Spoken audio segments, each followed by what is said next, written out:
Hello dear students, आज हम लोग जो है एक्सरसाइज 12.1 के क्वेश्चन नंबर 9 और 10 लगाएंगे। दो ही क्वेश्चन बचे हुए हैं और इस तरह से आपका एलपीबी खत्म हो जाएगा और नेक्स्ट टर्न पे हम लोग प्रोबेबिलिटी की बात करेंगे।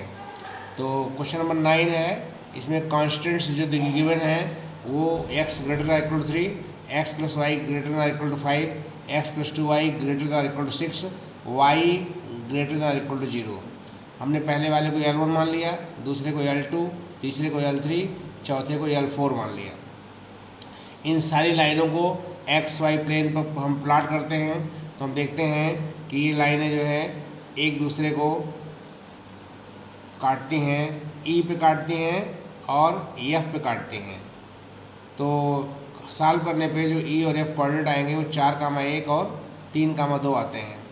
इसके अलावा जो है लाइन जो L3 है वो पास हो रही है 0,3 और 6 0 से। लाइन L2 पास हो रही है 0,5 और 5 0 से जा रही है, 5 0 से पास हो रही है। और जो L1 लाइन है वो तो एक्स एक्सिस वाई एक्सिस के पैरेलल है, जो कि दिख रही है साफ साफ। इसका इक्वेशन है x इक्वल टू 3। तो हम देखते हैं कि यहाँ पर जो कॉर्नर पॉइंट जनरेट हो रहे हैं वो कॉर्नर पॉइंट C, E और F मिल रहे हैं। C, E और F हमारे पास कॉर्नर पॉइंट जनरेट हो गए, C, E और F। ये आपका D, C है, C, E और F जो कि फिगर में दिख रहा होगा, C, E और F। और इनके जो इक्वेशंस हैं, चूँकि सब समीकरण जितने भी दिए गए हैं, जितनी भी इक्वलिटीज हैं, सब ग्रेटर देन है। इसका मतलब ये हुआ कि इन लाइन से ऊपर, इन लाइनों से ऊपर की ओर जो है एरिया घेरेगा। तो अगर ऊपर को घेरेगा तो ये जो क्षेत्र बन रहा है वो जो है मतलब परिबद्ध क्षेत्र नहीं होगा, अपरिबद्ध होगा। मतलब अपरिबद्ध होने का मतलब होता है अनबाउंडेड एरिया। इधर बाउंडेड है ही नहीं है, चाहे जहाँ तक चले जाए आप, इसको बोलते हैं अनबाउंडेड होगा।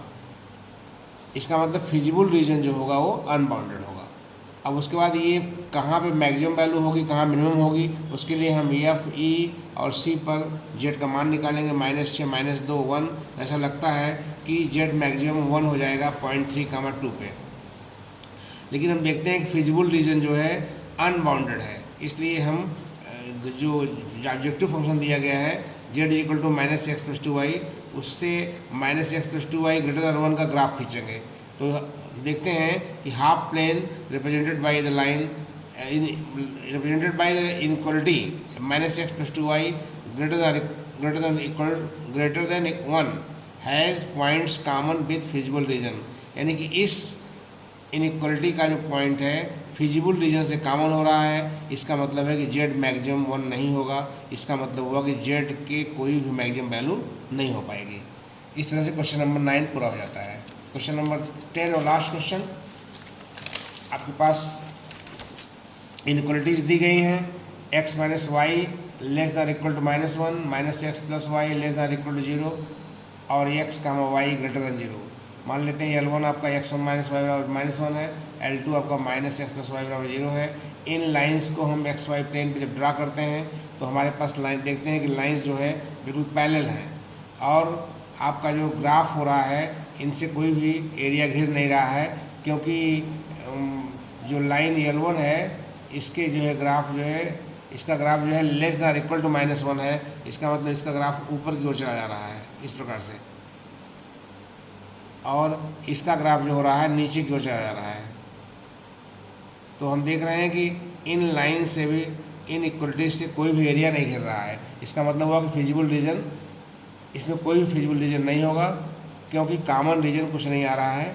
इन लाइनों से कोई भी कॉमन रीजन नहीं मिल रहा है हमको। इसका मतलब है कि there is no common region, so feasible region जो हो जाएगा, there will be no feasible reason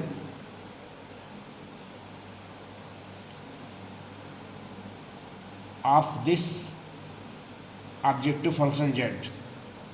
तो इसका मतलब हुआ कि अब जिस ऑब्जेक्टिव फंक्शन जो दिया हुआ है उसका कोई फिजिबल रीजन है ही नहीं है, कोई मैक्सिमम मिनिमम मान की बात ही नहीं उठती, कोई मैक्सिमम मिनिमम नहीं हो पाएगा। Thank you very much. आज खत्म हो गया ये क्वेश्चन नंबर 10। अब नेक्स्ट हम लोग नेक्स्ट वीडियो में करेंगे।